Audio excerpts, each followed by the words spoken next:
இந்த ரெஸ்டாரண்ட் அது பேர் அணையா அடுப்பு. ஏன்னா என்னோட ஆசை 24 மணி நேரமும் இங்கே சாப்பாடு பண்ணி வர ஜனங்களுக்கு கொடுத்துட்ருக்கணும். நைட் 2 மணிக்கு வந்து இட்லி தோசை கேட்டாலும் பண்ணி கொடுக்கணும். அதனால் அது பேர் அணையா அடுப்புன்னு வச்சுருக்கோம்.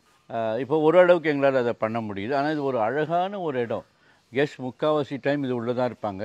இப்போ தான் தோட்டத்துக்கும் அதுலேயும் வயலுக்குள்ளேயும் சாப்பிட போயிடுறாங்க. பட் இதுதான் எங்களுக்கு முக்கியமான ஒரு இடம். இதில் போடுற சாப்பாடெல்லாம் பார்த்திங்கன்னா பாரம்பரியமான சாப்பாடெல்லாம் இதில் பண்ணுவோம். ஒத்தென்டிக்காக, சும்மா பேருக்கு கிடையாது. இதுக்குள்ளே இன்னும் விசித்திரமான ஒரு இடம் இருக்குது. இது உள்ள ஒரு தஞ்சாவூர் பெயிண்டிங்கோட ஒரு மியூசியம் இருக்குது. பார்க்க வேண்டியது.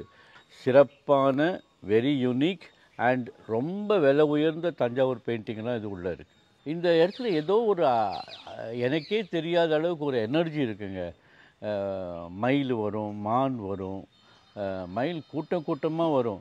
இப்போ நம்ம சுவாமிமலை முருகன் கோயிலில் பார்த்தீங்கன்னா கூட சில டைம் அங்கெல்லாம் மயிலே பார்க்க முடியாது. ஏன்னா எல்லா மயிலும் இங்கே மைக்ரேட் ஆகிடுச்சு, இங்கே இருக்காங்க. இங்கே வர கெஸ்ட்டும் அவங்கள ரொம்ப மரியாதை கொடுத்து பார்த்துக்குவாங்க. அவங்கள விரட்ட மாட்டாங்க, திரட்ட மாட்டாங்க.